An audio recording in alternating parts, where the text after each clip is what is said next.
Welcome to the Intentional Awakening Podcast with your hosts, Kathy Brewer and Terry Huberman. Well, hello there. I'm Terry Huberman. Welcome to the Intentional Awakening Podcast. And I'm your co-host, Kathy Groover. And like all episodes, we are going to start with an angel card. And I was not prepared with it up on the screen. So here we go. That one.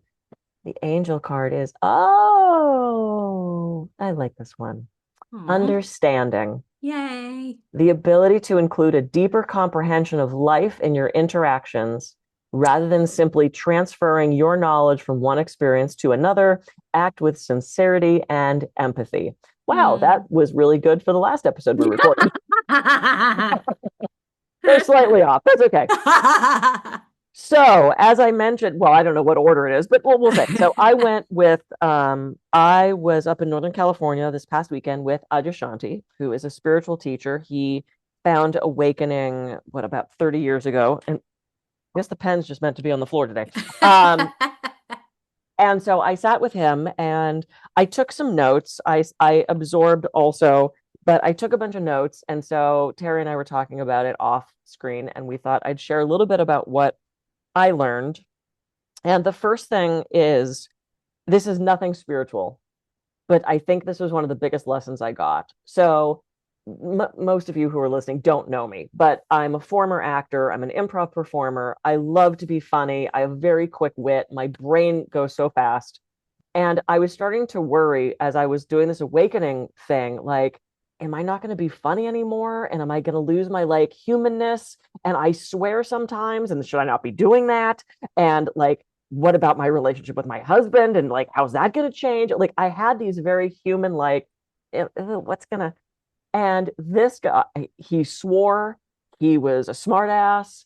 He was funny. I could see this sexual flirty relationship with him and his wife. And it really kind of put that part of me at ease of, I don't have to change who I am. Just because I say fuck occasionally doesn't mean I'm not awake. Yeah. And so there was this very human part of me that was like, okay, he's just a regular guy. Yeah. And he even said that. He's like, people step into awakening thinking they're going to be 4 inches above the ground and this floaty, slightly better than, he goes, you're going to be a regular human. Mm-hmm. He said, and I hate to say that to you because there's so many of you that are you think you're going to be this elevated, happy all the time. He said, you are still going to be human. You're going to pay your taxes. You're going to take out the garbage. You're going to clean the cat box. Those are my words. Mm-hmm. But there was something so actually comforting in that, because I didn't want to be this 4 inches above the ground elevated thing that I had to put on airs about. I want to just be me, but a better version of me. And that's basically what he was saying. So I took, as soon as I heard him say bullshit, I was like, oh, yay! And he was flirty, and his wife made a crack about him making a stupid choice as a husband. And it was just so my life, and still with the spiritual awakening part of it. And so I was actually very excited about that. And you're nodding and smiling. So I feel like you have a view on what I just said. Yeah. Yeah. I mean, it's I think people distort what spirituality is. And I started studying Arhatic yoga, which is the union of the higher soul and the lower soul, which in psychology would be known as the ego. And so my teacher is Grandmaster Choa Koksui. He's my spiritual teacher because he's not here, but one of his, I guess you can call it disciples, is Master Ko. And so I go to a lot of his meetings, and I've learned a lot of energy and all that.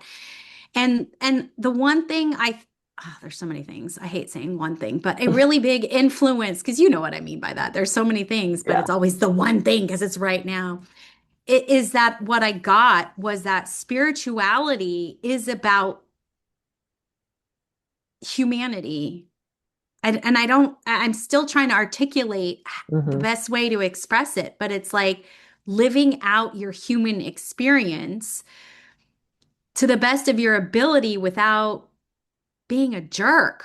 I don't know how else to say it. I mean, you know, Love don't yourself, be love a others, don't jerk. be an asshole. That to me is what Yeah. every religion says, what every spiritual teaching is. Exactly, Yeah. exactly. And so there's all these different spiritual teachers and even religion like teaches that, but it's like how it goes about is very different, right? Because Yeah. Matt Kahn is different than Adyashanti, Is right? different than And Eckhart Tolle, is different than different than Thich Eckhart Nhat Hanh, is Tolle, yeah, then yeah. So it's like it's all different, but really what it comes down to is be a good human and don't be a jerk. But what is that?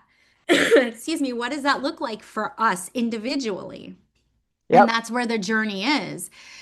So so yeah, that's kind of my take on that. yeah, It's just it's something you have to sort of go through and experience because you're learning it. We didn't come here knowing it because if we did, we just wouldn't be jerks, but there's plenty of jerks out there. right. Yeah, no, I meet them. I've seen them. Yeah, So I'm just gonna go through some of these, like just the notes that I wrote down, I and then if love it. something grabs you, tell me. Um, he was talking about to take the questions to that quiet place with you. So, like Sure, all sure. these questions that we have, sit in contemplation with them, take Yeah. them with you to these things. And then he was talking about feeling the unified state. And I love the example he gave. He said, if you're standing there and there's a baby across the room with their parent, and you're like, oh my God, that is such a cute baby. Oh, that's such, you conceptualize this baby, right? And then for some reason, the parent walks over and says, can you hold this baby? And you're like, okay, now you're experiencing the baby. Yeah. And there's this difference between this conceptualization of it and our personal experience of it. Yeah. And that struck me as just such a great example. We get so hung up on these concepts that Yeah. we don't actually embody it. And he talked Sure. a lot about embodiment. Yes. Um, he said we all have a spiritual instinct. That is just the same instinct we have to eat, to drink, to sleep. We all have a spiritual instinct. Um, the resources are in ourselves. Mm. We are a mirror for what's playing out. Hmm. We tend to move away from, I can't read my own writing. Oh, yeah. You can find all the fancy spiritual answers and Hmm. realize that you are the same person you were yesterday. Hmm. And that goes back to that Yeah. humanness, right? Yeah. Embody the mystery of being before the mind takes over. So he was talking again about this over this thinking thing of like you have this experience and then you try to explain this experience. He's like, just have the experience. He Yeah. said you could get a PhD in orange tasting and you can explain the chemical compounds of it and you can draw charts of it, but nothing beats putting the orange in your mouth and tasting that juice. He said there's multiple kinds of knowledge, and to make sure you are having that personal experience, that personal connection with that knowledge. He also said, sit down, shut up, and be, which I love. Um, and then he said, stop waiting. It is in you. It is not over there. It is Yeah. not someplace else. Separation. Yeah. And he talks about this seeking, right? And as soon as you start seeking, you're looking for something someplace else. He said, it Hmm. is here, it is in you, accept that. And then um oh God, there was something else he said that was so funny that I was going to end with so you could talk, and now I don't remember what it was. I don't remember. Okay, it'll come back to me. It'll come back to me. So those are just some of the tidbits that he. Yeah. And it's interesting. I'm glad you said that because when I talk about like humanity, spirituality is about like getting in touch with the humanity. I think it's the embodiment aspect that I'm trying to articulate because a lot of times we can't resonate or connect with things unless we have that personal experience. And when you're embodying something, you are having a personal experience.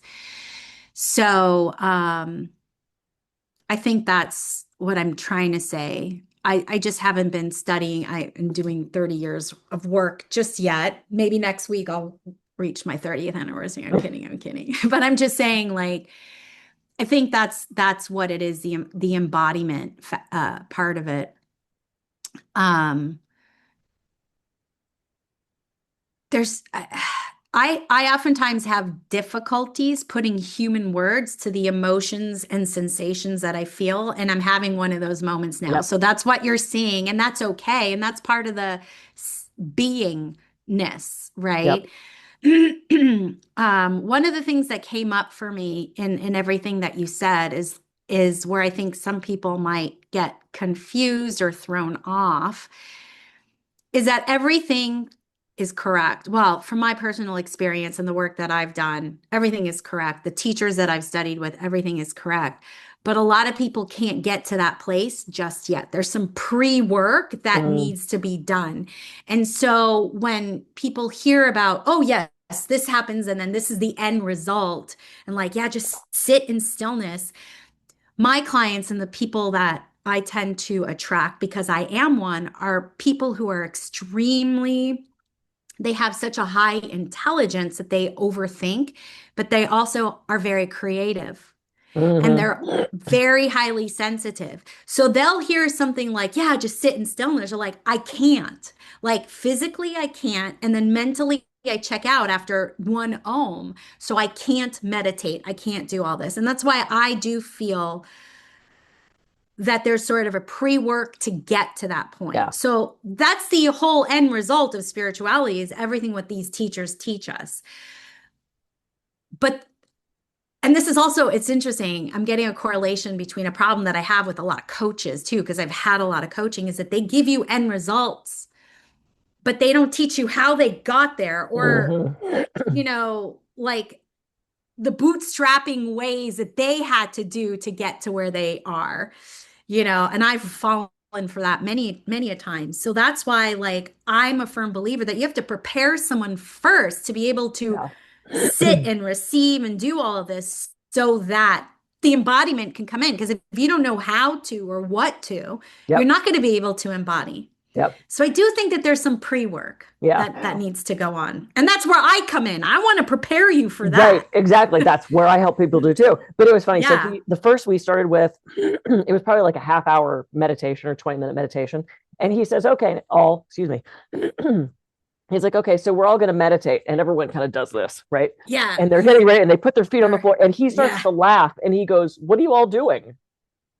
He goes, you don't have, and I didn't. I just, because I'm not a put your feet on the floor. I meditate whatever the hell position I'm in. Yeah. And he goes, it's so funny because I say meditation and everybody thinks there's this way to do it, right? You put your feet, you put your books down. He goes, and I've done it. He said, I've done it thousands of times. He says, but why don't we just meditate?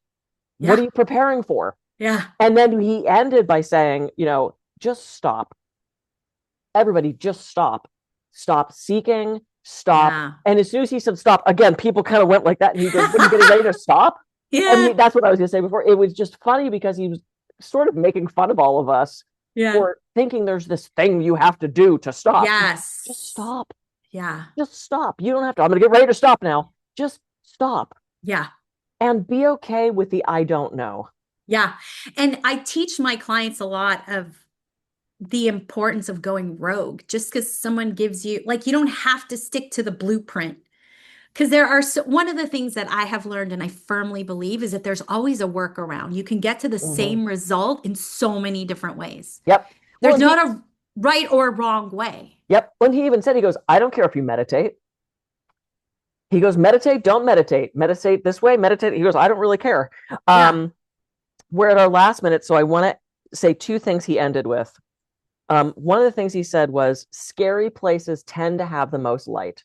Yes. Oh my God. And so when we go into these scary moments and these scary places, and that tends to be where we get the most work done. Growth. Yeah. And then the last thing he said was, activism must be embodied, and love, serve, and remember was the last thing he said.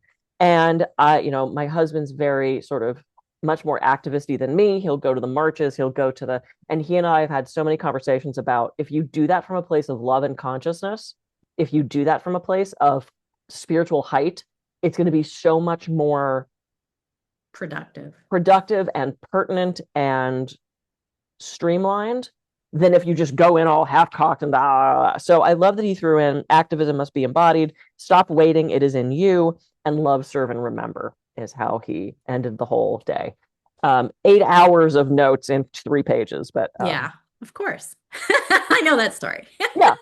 Well, I wanted to be present to it too, but because I'm a visual kinesthetic learner, just the auditory doesn't get in as much, so I had to write it down. So so that was a very brief, love it, quick rundown of my sitting with with Adya, and I love to sit down, shut up, and just be.